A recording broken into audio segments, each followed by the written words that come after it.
ഒരു നാടിനെ മുഴുവൻ ഇളക്കിമറിച്ച സംഭവം. അതിരാവിലെ തൃത്താല പോലീസ് സ്റ്റേഷനിലേക്ക് ഒരു ഫോൺ കോൾ എത്തുന്നു. പട്ടാമ്പി പാലത്തിനടിവശത്തെ കുറ്റിക്കാട്ടിൽ ഒരു സ്ത്രീയുടെ മൃതശരീരം കമഴ്ന്നു കിടക്കുന്നു. പാലത്തിന് മുകളിലൂടെ നടന്നുപോയ വഴിയാത്രക്കാരൻ അസ്വാഭാവികമായി എന്തോ പാലത്തിന് താഴെ കിടക്കുന്നത് കാണുകയായിരുന്നു. ഉടൻ തന്നെ തൊട്ടടുത്തുള്ള കടക്കാരനെയും കൂട്ടി പട്ടാമ്പി പാലത്തിന് അടിവശത്തെ കുറ്റിക്കാട്ടിലേക്ക് എത്തി. ഇവർ കണ്ടതാകട്ടെ പാൻസും ഷർട്ടും ധരിച്ച് നീളമുള്ള മുടിയുള്ള ആരോ കമഴ്ന്നു കിടക്കുന്നു. സംഭവം അറിഞ്ഞ പോലീസ് ജീപ്പ് പട്ടാമ്പി പാലത്തിനടുത്തേക്ക് പാഞ്ഞു. പോലീസുകാരൻ കൂട്ടത്തിലുള്ള ഒരാളോട് ആ മൃതദേഹം ഒന്ന് മറിച്ചിടാൻ പറയുന്നു. മൃതദേഹം മറിച്ചിട്ടതും തൊട്ടടുത്ത് നിന്നവരും പോലീസുകാരും ഉൾപ്പെടെ പിന്നിലേക്ക് കുതറി മാറി. അതൊരു ഞെട്ടിക്കുന്ന കാഴ്ചയായിരുന്നു. മൃതദേഹത്തിന് മുഖം ഉണ്ടായിരുന്നില്ല. ചീഞ്ഞഴുകിയ മൃതദേഹത്തിന്റെ മുഖഭാഗം പൂർണ്ണമായും പുഴുക്കൾ തിന്നുന്നു. ഡെഡ് ബോഡി പൂർണ്ണമായും അഴുകിയിട്ടുണ്ടെങ്കിലും ആ ഡെഡ് ബോഡിയുടെ പുറത്ത് ഒരു പാൻസും ഷർട്ടുമുണ്ട്. വിവരം ഉടൻ തന്നെ ഫോറൻസിക് വിഭാഗത്തെ അറിയിക്കുകയും അവരെത്തി പരിശോധന ആരംഭിക്കുകയും ചെയ്തു. ഫോറൻസിക് പരിശോധനയുടെ ഭാഗമായി മൃതദേഹത്തിലെ വസ്ത്രം നീക്കം ചെയ്തപ്പോഴാണ് ഞെട്ടിക്കുന്ന സംഭവം പുറത്തറിഞ്ഞത്. ആ മൃതദേഹത്തിന്റെ ജനനേന്ദ്രിയ ഭാഗം പൂർണ്ണമായും തുരന്നെടുത്ത നിലയിലായിരുന്നു. മുഖം പൂർണ്ണമായും അഴുകിയ നിലയിൽ കൂടിയായതിനാൽ ഈ മൃതദേഹം ഒരു ആണിന്റേതാണോ അതോ പെണ്ണിന്റേതാണോ എന്ന് കണ്ടെത്താൻ പോലും കഴിയാത്ത അവസ്ഥ. ഫോറൻസിക് വിഭാഗത്തിന് കേടുകൂടാത്ത നിലയിൽ ആ ബോഡിയിൽ നിന്നും ലഭിച്ചത് 2 പേപ്പറുകൾ മാത്രമാണ്. ഒന്ന് ഒരു റെയിൽവേ ടിക്കറ്റ്, മറ്റൊന്ന് 3 ടെലിഫോൺ നമ്പറുകൾ. ഇവ രണ്ടും ഒരു കവറിലേക്ക് മാറ്റി പോലീസ് സംഘത്തിന് ഹാൻഡ് ഓവർ ചെയ്തു. തുടർന്ന് മൃതദേഹം പോസ്റ്റ്മോർട്ടം നടപടികൾക്കായി അയച്ചു. സംഭവസ്ഥലത്ത് കൂടി നിന്ന ആളുകളെ ചോദ്യം ചെയ്തെങ്കിൽ പോലും പ്രത്യേകിച്ചൊന്നും തന്നെ പോലീസിന് ലഭിച്ചില്ല. ആകെയുള്ള തെളിവായ റെയിൽവേ ടിക്കറ്റിനെ ചുറ്റിപ്പറ്റിയായി പിന്നീട് അന്വേഷണം. ഒറീസയിലെ റായ്ഗഡ റെയിൽവേ സ്റ്റേഷനിൽ നിന്നും ഒലവക്കോടേക്ക് ഒരു വിക്രം നായിക്കിന്റെ പേരിലെടുത്തിരിക്കുന്ന ടിക്കറ്റായിരുന്നു അത്. റെയിൽവേ ടിക്കറ്റുമായി പോലീസ് സംഘം ഒലവക്കോട് റെയിൽവേ സ്റ്റേഷനിലെത്തി വിശദമായ അന്വേഷണം നടത്തി. ഇതോടുകൂടി ഇങ്ങനെയൊരു വ്യക്തി ഒലവക്കോട് റെയിൽവേ സ്റ്റേഷനിൽ വന്നെത്തിയിട്ടുണ്ട് എന്നുള്ള വിവരം അവിടെ നിന്നും ലഭിക്കുന്നു. തുടർന്ന് ഒലവക്കോട് റെയിൽവേ സ്റ്റേഷനിലെ CCTV ഫൂട്ടേജുകൾ പരിശോധിച്ച പോലീസിന് ഡെഡ് ബോഡിയിൽ നിന്നും കണ്ടെടുത്ത വസ്ത്രങ്ങൾ ധരിച്ച ഒരാൾ റെയിൽവേ സ്റ്റേഷൻ പ്ലാറ്റ്ഫോമിലൂടെ നടക്കുന്നതായി ശ്രദ്ധയിൽപ്പെടുന്നു. എന്നാൽ ആ വ്യക്തിയുടെ മുഖം വ്യക്തമായിരുന്നില്ല. നീളമുള്ള തലമുടിയുള്ള ആ വ്യക്തിയുടെ കയ്യിൽ ഒരു ബാഗ് കാണാം. എന്നാൽ ആ ദൃശ്യങ്ങളിൽ നിന്നും അയാളുടെ മുഖം വ്യക്തമല്ലാത്തതിനാൽ പുറത്തുള്ള ഏതെങ്കിലും CCTV ദൃശ്യങ്ങളിൽ പാൻസും ഷർട്ടും ധരിച്ച ആ അജ്ഞാതന്റെ മുഖം പെട്ടിട്ടുണ്ടോ എന്നറിയുന്നതിനായി പോലീസ് ശ്രമം ആരംഭിച്ചു. വിശദമായ പരിശോധനകൾക്കൊടുവിൽ റെയിൽവേ സ്റ്റേഷന് തൊട്ടടുത്തുള്ള കടയിലെ CCTV ദൃശ്യങ്ങളിൽ നിന്നും അയാൾ തൊട്ടടുത്തുള്ള ഒരു ടെലിഫോൺ ബൂത്തിൽ ഫോണിൽ സംസാരിക്കുന്ന ദൃശ്യങ്ങളാണ് CCTVയിൽ പതിഞ്ഞിട്ടുള്ളത്. CCTV ദൃശ്യങ്ങളിൽ നിന്നും അയാൾ ഒരു പുരുഷനാണെന്ന് വ്യക്തം. ഇതോടെ ആ ടെലിഫോൺ ബൂത്തിനെ ചുറ്റിപ്പറ്റിയായി അന്വേഷണം. സംഭവം നടന്ന സമയത്തെ മുഴുവൻ ഫോൺ രേഖകളും പരിശോധിക്കാൻ പോലീസ് തീരുമാനിക്കുന്നു. വിവരങ്ങൾ സൈബർ സെല്ലിന് കൈമാറുകയും ചെയ്തു. പിറ്റേ ദിവസം രാവിലെ തന്നെ പോസ്റ്റ്മോർട്ടം റിപ്പോർട്ട് ലഭിക്കുന്നു. പോസ്റ്റ്മോർട്ടം റിപ്പോർട്ടിൽ കൊല്ലപ്പെട്ടിരിക്കുന്നത് ഒരു പുരുഷനാണ്. കഴുത്തിലും തോളിലുമുള്ള ആഴത്തിലുള്ള മുറിവിനെ തുടർന്നാണ് മരണം സംഭവിച്ചിരിക്കുന്നത്. അയാൾ കൊല്ലപ്പെട്ടതിന് ശേഷമാണ് ജനനേന്ദ്രിയം തുരന്നെടുത്തിരിക്കുന്നത്. മരണപ്പെട്ട വ്യക്തി ആരാണെന്ന് കണ്ടെത്തുന്നതിനായി പോലീസിന്റെ കയ്യിൽ ശേഷിക്കുന്ന ആ 3 ടെലിഫോൺ നമ്പറുകളിലേക്ക് പോലീസ് മാറി മാറി വിളിച്ചു തുടങ്ങി. ആകെയുണ്ടായിരുന്ന 3 ടെലിഫോൺ നമ്പറുകളിൽ ആദ്യത്തെ 2 നമ്പറുകളിലും കോൾ കണക്ട് ആയിരുന്നില്ല. എന്നാൽ 3ാമത്തെ നമ്പറിൽ വിളിച്ചപ്പോൾ തന്നെ കോൾ ആരോ എടുത്തു. ഫോൺ എടുത്ത വ്യക്തിയുടെ പേര് ബെല്ലു നായിക്. അയാളോട് വിക്രം നായിക് എന്ന വ്യക്തിയെ അറിയാമോ എന്ന് പോലീസുകാർ ചോദിച്ചപ്പോൾ തന്നെ അയാൾ അറിയാമെന്ന് മറുപടിയും പറയുന്നു. കൊല്ലപ്പെട്ട വിക്രം നായിക് എന്ന വ്യക്തിയും ബെല്ലു നായിക്കിനെ പോലെ ഒറീസയിൽ നിന്നും കേരളത്തിലേക്ക് ജോലിക്കായി വന്ന വ്യക്തിയാണ്. കൊല്ലപ്പെട്ട വിക്രം നായിക് ആകട്ടെ ഷൊർണൂരിലെ ഷാലിമാർ ഗ്രാനൈറ്റ്സിലെ ക്രഷർ യൂണിറ്റിൽ വർക്ക് ചെയ്യുന്ന വ്യക്തിയും. വിവരങ്ങൾ ലഭിച്ച ഉടൻ തന്നെ പോലീസ് ഷൊർണൂരിലെ ഷാലിമാർ ഗ്രാനൈറ്റ്സിലേക്ക് എത്തുന്നു. എന്നാൽ വിക്രം നായിക് എന്ന ജോലിക്കാരൻ കുറെ നാളുകളായി ലീവിലാണെന്നാണ് ഷാലിമാർ ഗ്രാനൈറ്റ്സിൽ നിന്നും പോലീസിന് ലഭിച്ച മറുപടി. എന്നാൽ സംശയാസ്പദമായ നിലയിൽ ഒരാളുടെ മൃതദേഹം കിട്ടിയിട്ടുണ്ടെന്നും ഇത് ഐഡന്റിഫൈ ചെയ്യുന്നതിനായി വിക്രം നായിക്കിനെ പരിചയമുള്ള ഏതെങ്കിലും 2 ജോലിക്കാരെ തങ്ങൾക്കൊപ്പം അയക്കാൻ പോലീസ് ആവശ്യപ്പെട്ടു. അങ്ങനെ വിക്രം നായിക്കുമായി വളരെ പരിചയമുള്ള 2 സുഹൃത്തുക്കൾ പോലീസിനൊപ്പം മൃതദേഹം തിരിച്ചറിയുന്നതിനായി ആശുപത്രിയിലേക്ക് പുറപ്പെട്ടു. അവരായിരുന്നു കമ്മീഷൻ ബാഗും ലക്ഷ്മണ സുനിയും. മോർച്ചറിക്കുള്ളിൽ മൃതദേഹം കണ്ട 2 സുഹൃത്തുക്കളും ഞെട്ടിത്തരിച്ചുകൊണ്ട് നിലവിളിച്ച് പുറകോട്ട് പിന്മാറി. അവർക്ക് പോലും ആ മൃതദേഹം തിരിച്ചറിയാനാവുന്നുണ്ടായിരുന്നില്ല. അങ്ങനെ ഇപ്പോഴും ലഭിച്ച മൃതദേഹം ആരുടേതെന്ന് വ്യക്തമാകാത്ത അവസ്ഥ. തുടർന്ന് ഇനി എന്ത് ചെയ്യണമെന്ന് ആലോചിച്ച പോലീസ് റെയിൽവേ സ്റ്റേഷന് എതിർവശത്തുള്ള കടയിൽ നിന്ന് ലഭിച്ച CCTV ദൃശ്യങ്ങളിൽ നിന്നും അജ്ഞാതനായ ആ യുവാവിന്റെ ഒരു ചിത്രം തയ്യാറാക്കി മൃതദേഹം ലഭിച്ച പട്ടാമ്പി പാലത്തിന് സമീപത്തുള്ള കടക്കാരെയും തൊട്ടടുത്തുള്ള നാട്ടുകാരെയും ഒക്കെ കാണിച്ച് അന്വേഷണം ആരംഭിച്ചു. എന്നാൽ അവിടെ നിന്ന് ആരും തന്നെ ആ ചിത്രം തിരിച്ചറിഞ്ഞില്ല. അപ്രതീക്ഷിതമായി ആ പ്രദേശത്തേക്ക് ഒരു മീൻപിടുത്തക്കാരനെത്തി. അയാളെയും പോലീസ് ഈ ചിത്രം കാണിക്കുന്നു. ചിത്രം കണ്ട മീൻപിടുത്തക്കാരന് എന്തോ ചില ഭാവമാറ്റങ്ങൾ ഉണ്ടായതായി പോലീസ് ശ്രദ്ധിക്കുന്നു. തുടർന്ന് നടത്തിയ വിശദമായ അന്വേഷണത്തിൽ മീൻപിടുത്തക്കാരൻ ഫോട്ടോയിൽ കണ്ട വ്യക്തിയെയും അയാൾക്കൊപ്പം മറ്റ് 2 പേരെയും കൂടി ഏതാനും ദിവസങ്ങൾക്ക് മുൻപ് ഈ പാലത്തിന് അടിവശത്തായി കണ്ടതായി വ്യക്തമാക്കി. പോലീസ് കാണിച്ച ഫോട്ടോയിൽ കാണുന്ന വ്യക്തി നീളമുള്ള തലമുടിയുള്ള ഒരാളാണെന്നും എന്നാൽ അയാൾക്കൊപ്പം ഉണ്ടായിരുന്ന 2 പേർ പുറംതിരിഞ്ഞു നിന്നതിനാൽ അവരെ മനസ്സിലാക്കാൻ കഴിഞ്ഞില്ല എന്നും എന്നാൽ അവർ മൂവരും പാലത്തിന് താഴെ മദ്യപിക്കുകയായിരുന്നു എന്നും മത്സ്യത്തൊഴിലാളി അറിയിച്ചു. അങ്ങനെ പോലീസ് പോലീസിന് ഈ കേസിലേക്കുള്ള വ്യക്തമായ ഒരു ലീഡ് കിട്ടുന്നു. ആ രണ്ടുപേർ ആരാണ്? എന്നാൽ അവരെയാകട്ടെ മറ്റാരും കണ്ടിട്ടുമില്ല. അങ്ങനെയാണ് സൈബർ സെല്ലിൽ നിന്നും പോലീസിനെ തേടി ഒരു വിവരം എത്തുന്നത്. റെയിൽവേ സ്റ്റേഷനിൽ നിന്നും ട്രെയിൻ ഇറങ്ങിയ വിക്രം നായിക് തൊട്ടടുത്തുള്ള ടെലിഫോൺ ബൂത്തിൽ കയറി ഒരാളെ വിളിച്ചിരുന്നു. വിക്രം നായിക് വിളിച്ചതാകട്ടെ കമ്മീഷൻ ബാഗ് എന്ന വ്യക്തിയെയും. അപ്പോഴാണ് പോലീസ് ഞെട്ടിക്കുന്ന ആ കാര്യം ശ്രദ്ധിച്ചത്.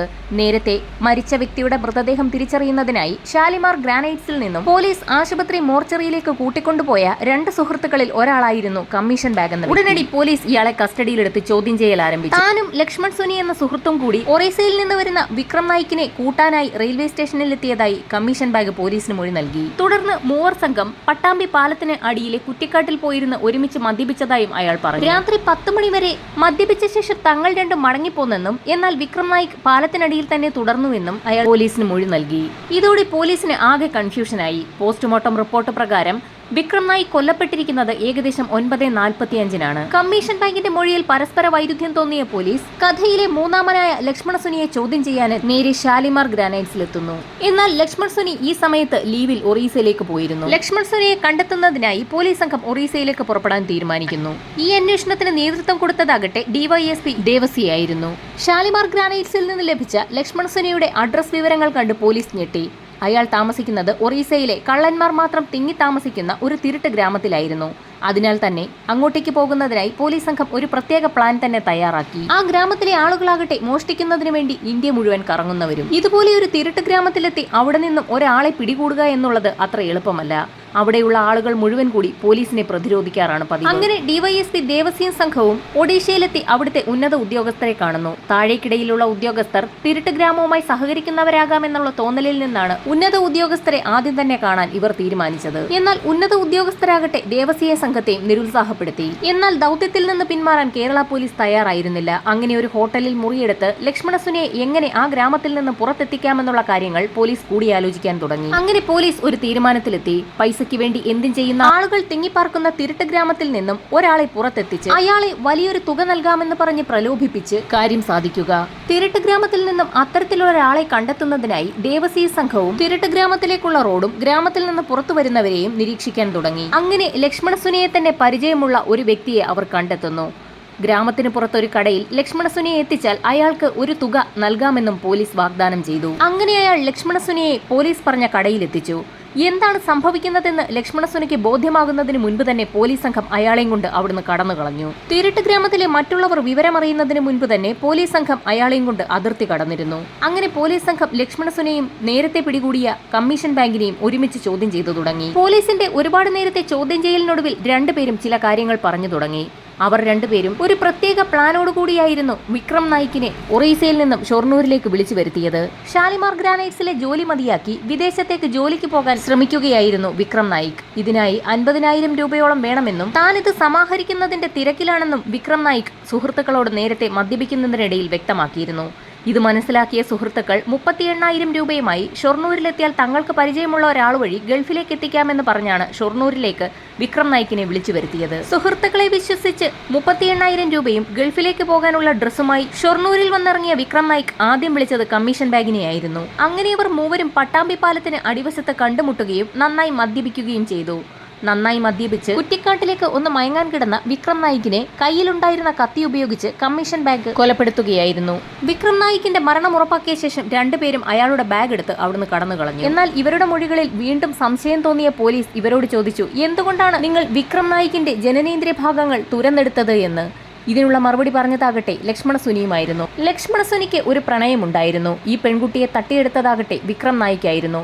ഇതിനുള്ള പ്രതികാരമായിട്ടാണ് ഇങ്ങനൊരു പ്രവൃത്തി താൻ ചെയ്തതെന്ന് അയാൾ വ്യക്തമാക്കി. എന്നാൽ കൊലയാളികൾ പറഞ്ഞ കാര്യങ്ങൾക്ക് വ്യക്തമായ തെളിവുകളില്ലാത്തതിനാൽ ഇവർ കോടതിയിൽ മൊഴി മാറ്റാൻ സാധ്യതയുണ്ടെന്ന് പോലീസിന് ഉറപ്പായിരുന്നു. തുടർന്ന് തെളിവ് ശേഖരണത്തിനായി പോലീസ് പുറപ്പെടുന്നു. കൊല നടത്തിയ ശേഷം പ്രതികൾ കടന്നു കളഞ്ഞത് ഒരു ഓട്ടോയിലായിരുന്നു. അതിനാൽ തന്നെ ആദ്യഘട്ടത്തിൽ പോലീസ് ഈ ഓട്ടോ കണ്ടെത്തുകയും ഓട്ടോ ഡ്രൈവറെ ഒരു സാക്ഷിയാക്കാനും തീരുമാനിച്ചു. വിക്രം നായിക്കിനെ കൊല ചെയ്യാനായി കമ്മീഷൻ ബാഗ് കത്തി വാങ്ങിയത് ഒലവക്കോട് ഒരു കടയിൽ നിന്നായിരുന്നു.